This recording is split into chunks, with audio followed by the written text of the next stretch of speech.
Class 8वीं subject Urdu topic गेहूं का दाना सब टॉपिक पेज नंबर 43 से पढ़ेंगे। दूसरा पेज। तमाम दरबारियों ने उसे गौर से देखा।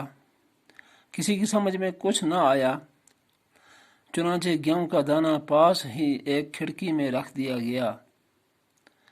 जरा सी देर में एक चील आई और उसने उसमें छीद कर दिया। दरबारियों ने गौर से देखा तो मालूम हुआ कि वो सचमुच गेहूं का दाना था। ये देखकर सब लोग हैरान रह गए कि ये कैसा गेहूं का दाना है। राजा ने कहा, मालूम करना चाहिए कि इतना बड़ा गेहूं कहाँ पैदा होता है।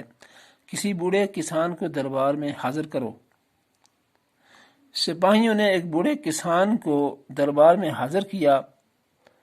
वो 2 लाठियों के सहारे चलता था। उसके बाल सफ़ेद थे, उसके मुंह में एक दांत भी न था और उसको बहुत कम सुनाई देता था। राजा ने गेहूं का दाना उसके हाथ में रखा। बूढ़े ने उसे उलट पलट कर देखा और उंगलियों से छू कर अंदाजा लगाया कि ये क्या चीज़ है। थोड़ी देर तो वो